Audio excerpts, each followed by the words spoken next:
சின்ன எங்கடா இருக்கியா நீ? நான் உன்னை வீடு முழுக்க போய் தேடிட்டு வரேன். அட நம்ம புஷ்பாக்கா? ஆமாக்கா, இங்கேதான் இருக்கேன். காலையில இருந்து என் மாமியாக்காரி மொத்த துணியை துவைச்சு போடுன்னு போய்கிட்டோம். நீங்க போட்டா அதான் துணியெல்லாம் துவைச்சு காய போட்டுட்டு இருக்கேன்.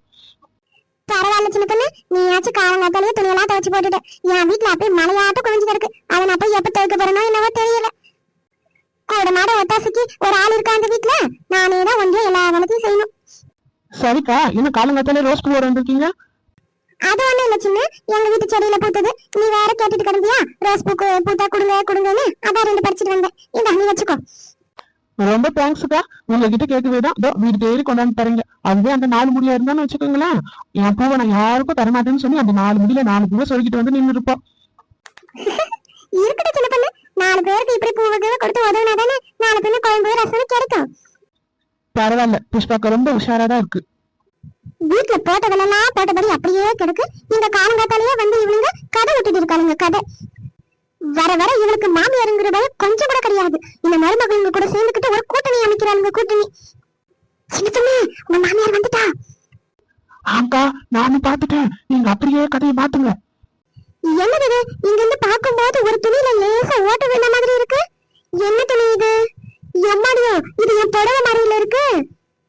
யாத்த, அது என் புடவை மாதிரி இல்ல, என் புடவையேதான். பாவி மகன், இப்படி துவைச்சு கொடுத்த தூக்கி தொங்க விட்டு இருக்காளே. புஷ்பாக்கா, பாருங்க நானே இப்ப நான் பார்த்துட்டு துணி துவைச்சு காயதான் போட்டேன். சத்தியமா நான் இந்த புடவையை கேட்கல. நீங்களே இந்த நியாயத்தை கேளுங்க. சின்ன பண்ணி உன் மாமியா கரைக்கிட்டு நான் பேசிக்கிறேன். என்னடி சப்போர்ட்டுக்கு ஆளை கூப்பிடுறியோ? இன்னைக்கு உனக்கு யாரு சப்போர்ட்டுக்கு வந்தாலும் சரி, உன் அம்மா வீட்டுக்குள்ள துரத்தாம விட மாட்டா இந்த சின்ன தாயி. சின்ன தாயக்கா, ஏன்க்கா இப்படி கோவப்படுறீங்க? நம்ம சின்ன பண்ணி இந்த மாதிரி வேலையெல்லாம் செய்ய மாட்டா. ஏன் உங்களுக்கு தெரியாதா? புஷ்பா, இதெல்லாம் உனக்கு தேவையில்லாத விஷயம். நீ ஒழுங்கு மரியாதை கிளம்பி உன் வீட்டுக்கு போ. என் மருமக கிட்ட நான் பேசிட்டு இருக்கேன். ஏன்க்கா இப்படி கோவப்படுறீங்க? அக்கம் பக்கத்து வீட்டுல இருக்கவங்க எதுக்கு இந்த மாதிரி சண்டை சச்சரவுலாம் வந்து தீட்டு வைக்கலான்னு? இங்க பாரு புஷ்பா, இவ பார்த்த வேலைக்கு இன்னைக்கு இவ்வளவு 2ல ஒண்ணு பார்க்காம விட மாட்டேன் நானு. நீ பேசாம ஒதுங்கிக்கோ. சின்ன பிள்ளை, நானும் உன் மாமியாருன்னு எவ்வளவு போனா போதுன்னு பொறுத்து பேசிக்கிட்டு இருக்கேன். எனக்கு மட்டும் கோவம் வந்தது, எட்டு வாயில ஒரே மிதி. காலையில தின்ன சட்னி எல்லாம் வாய் வழியா வெளியே வந்துட பாத்துக்க. புஷ்பக்கா, வேணாம், கோவப்படாதீங்க. என் மாமியார் கறி பல்லுக்குள்ள உடஞ்சி போயிடுச்சுன்னா தினமும் நான் தான் அதுக்கு சேவகம் பார்க்கணும். அப்புறம் எல்லாத்தையும் மிக்சில அரைச்சு வாயில ஊத்தணும். அதனால பல்லு மேல கைய வைக்காதீங்கக்கா. என்ன புஷ்பா, என் மருமக கிட்ட குசு குசு நீ என்ன பேசிக்கிட்டு இருக்க? ஏதுவான நேரடி என்கிட்ட பேசுடி. இங்க பாருங்க, சத்தியமா சொல்றேன், நான் உங்க சேலையே கேட்கல. இது நான் எந்த குழந்தை வேணாலும் வந்து சத்தியம் பண்றேன். என்ன நம்புங்க. இனிமே நான் உன்னை நம்பிட்டாலும் என் மவ வரட்டும். இன்னைக்கு உன்னை 2ல ஒண்ணு பண்ணி உன் அம்மா வீட்டுக்கு துரத்து விடுறேன் பாரு. அது இருக்கட்டும், அதே எனக்கு கையில ஒரு பூ வச்சுட்டு நிக்கிறவ. துணி துவைக்கிறவனுக்கு எதுக்கு பூவு? ஏக்கா கொஞ்சம் பார்த்து பேசுங்கக்கா. சின்ன பண்ணு நேத்து முந்தின நேத்து கேட்டுட்டு இருந்துச்சு, ரோஸ் பூ பூத்தா கொடுங்க. அதான் சரி இன்னைக்கு பூத்துச்சே, ஒரு 2 கிளிட்டு வந்து கொடுப்பான்னு வந்தேன். என் காதுல பூ சுத்ததான் இந்த பூ எடுத்துட்டு வந்து கொடுத்தாளா இவ? அப்படிலாம் இல்ல, சொன்னா நம்புங்க. ஏண்டி என் புடவை கீச்சல இல்லாம பொய்யா பேசுற போய் இன்னைக்கு உன் கைய 2 உடைக்காம விட மாட்டேன் பாத்துக்க. புஷ்பா, வெளியே விடு. இவவே இட்லி குண்டா மாதிரி வந்து நடுவில் நின்னுட்டு. ஏக்கா நில்லுக்கா, சொன்னா கேளு. தேவையில்லாம சின்ன பண்ணிக்கிட்டு சண்டைக்கு போகாத. அவ உண்மையாலுமே நல்ல பண்ணி பாத்துக்குங்க. நீங்க தான் 4 பண்ணி மூக்க வச்சுட்டு நிக்க போறீங்க. ஒண்ணு தெரிஞ்சு எதுவானே தீர விசாரிப்பா. நில்லுங்க. முடியாது புஷ்பா, நீ ஒழுங்கு மரியாதையா வழியை விட்டு அப்படி தூர போய் நில்லு. இன்னைக்கு அவளா நானும் ஒரு கை பாத்துறேன். ஐயோ ஆண்டுவா, இப்படி செய்யாத தப்புக்கு என் மாமியார் கிட்ட மாத்திட்டு முடிக்கிறேனே. எம்மாடியா, என்ன சின்னதாயக்கா இம்புட்டு கோவமா கிடக்கு? புஷ்பாக்கா கிட்ட வந்து முட்டிட்டு நிக்குது. என்னாச்சு ஏதாச்சுன்னு தெரியலையே. என் கையை விடு புஷ்பா. நீ இன்னைக்கு அவளை ஒரு வாய் பார்க்காம விட மாட்டேன் நானு. சின்னதாய கொக்கா. சின்ன, இங்க ஒரு நிமிஷம் நான் சொல்றதை கேளு.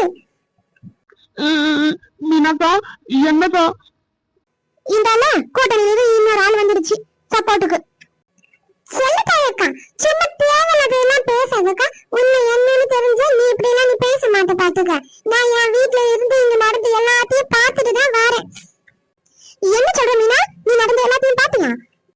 ஆனா ஆமாக்கா, உண்மையாலுமே இந்த சேலையை சின்ன பண்ணி கேட்கல. இத கேச்ச ஆளு வேற. என்ன இது புது கதையா? அவத்து விடு, கதை இப்படியே விடுங்க.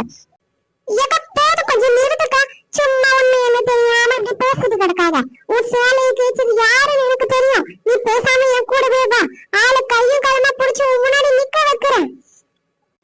ஏக்கா, நீங்கதான் இவ சொல்றா இல்ல? ஒரு 10 நிமிஷம் இவ என்ன சொல்றான்னு கேக்குங்க. அதுக்கப்புறம் எது வேண்டாம் முடிவு பண்ணிப்போம். சும்மா சரி புஷ்பா, நீ சொல்ற 10 நிமிஷம் உங்களுக்கு டைம் தரேன். அதுக்குள்ள என் சேலையை கேச்சு எவனைய கண்ணு முன்னாடி காட்டுங்க. வச்சுக்கா உங்களுக்கு. நீங்க சும்மா தேவையில்லாம உங்க மருமக மேல இப்படி சந்தேகப்படாதீங்க பாத்துக்கோங்க. உங்க சேலையை கிழிச்ச 2 பேர் அங்கதான் உட்கார்ந்துட்டு இருக்காங்க. வாங்க நானே காமிக்கிறேன். புஷ்பாக்கா இந்த சேலையை கிழிச்சவன் எவனு மீன் அக்கா கண்டுபிடிச்சிருவாங்க. இல்லாட்டி இந்த கிழமை என்ன வீட்டுக்கிட்டே பார்த்துக்குருவா.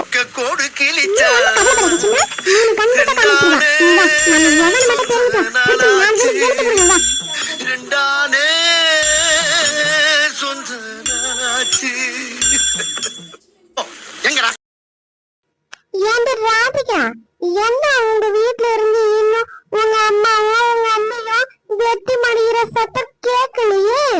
ஒருவேளை நம்ம போட்ட பிளான் எல்லாம் ஃபிளாப் ஆகி போயிடுச்சோ? ஏன் 4 முடி வாயை வச்சுட்டு சும்மா கேட. இதுக்காகவா அப்படி பெரிய பிளான் போட்டு எங்க அம்மையோடைய புடவைய கேச்சிட்டு வந்தா? சொல்லத்தாக்கா, இங்க நீங்களே பாருங்க உங்க மக பண்ற காரியம் என்னன்னு. உங்க சேலையை கீச்சது இந்த 4 முடியும் உங்க பொண்ணுதான். அது ஏன் நாட்டு உன்னை வீட்டுக்குள்ள சேர்த்து 4 வேளை சோறு போட்டதுக்கு நீ எனக்கே வேட்டு வைக்க பாக்குறியா?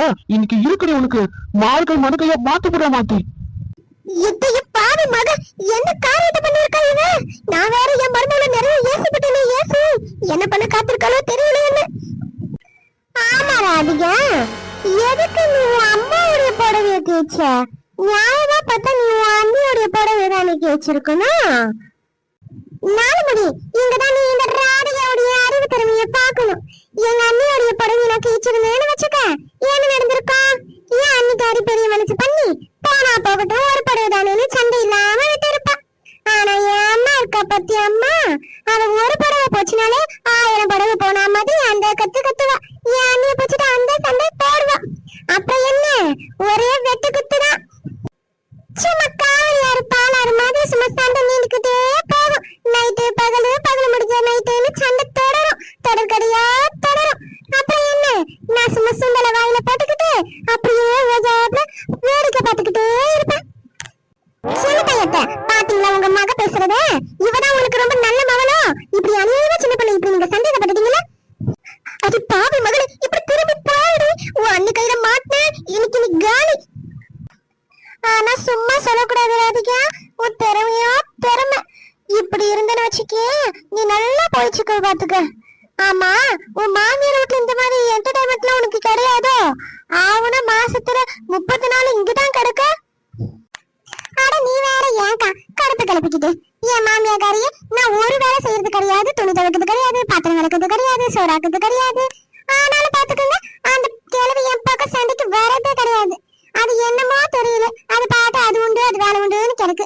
அதுவும் தொப்பிக்கார மண்டையன் அதான் என் புருஷன் இருக்கான் பாத்தீங்களா, அவனும் அதேதான். நமக்கு எதுக்கு வம்புன்னு அவன் பார்த்துட்டு அவன் வேலையை பார்த்துட்டு போயிட்டே இருக்கான். யாருக்கிட்ட போய் சண்டை அடிப்பேன் நீங்களே சொல்லுங்க. ஆமா ராதிகா, அவளுக்கு போன வீட்டுல மாமியார் கொடுமை, நாத்தனார் கொடுமை, புருஷன் கொடுமை, 1000 கொடுமை. ஆனா உனக்கு சண்டை போட ஆள் இல்லன்னு உனக்கு ஒரு கொடுமை. என்ன கலிகாலம் பாத்தியா?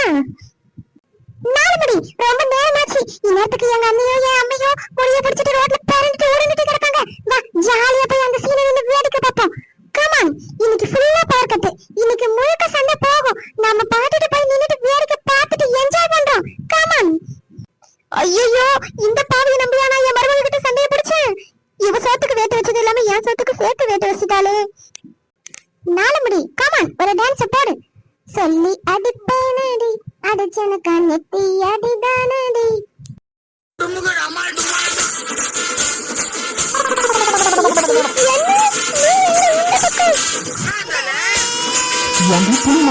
வீட்டுல இருக்கிற சோத்தை தின்னுட்டு சும்மா இருக்காம எனக்கு என் மாமியாருக்கும் சண்டையா முட்டி விட சண்டை இன்னைக்கு இருக்குடி உனக்கு. குறவலை மேல காலை வச்சு மிதிக்கிறீங்க, காலை எடுங்க. சின்ன அப்படியே அந்த 4 முடியும் நான் போடு போடு. அப்பதான் அவ திருந்தவா. ஊர்ல இருக்க எல்லா வீட்லயும் கலந்து விட்டுட்டு எனக்கு வேலையா போச்சு. யாத்தே என்ன ஏப்பாக்கு திரும்புறாங்க? பேசாம ஓடிடுவோம். மருமகளே, என் மகளை ஏன்கிட்ட விடு, அவளை நான் பாத்துக்கிறேன். நீ அந்த போய் 4 முடியும் 4 மிதி போ. என்ன அடி அடிக்கிறாங்க சின்ன பொண்ணு? இதெல்லாம் ஒரு பேப்பா.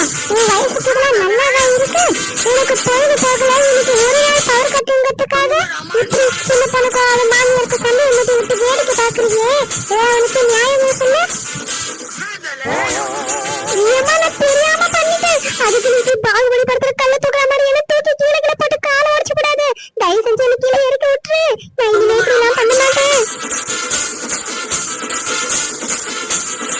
பண்றதெல்லாம் பண்ணிட்டு என்ன ஓட்ட ஓடுறாங்க பாரு.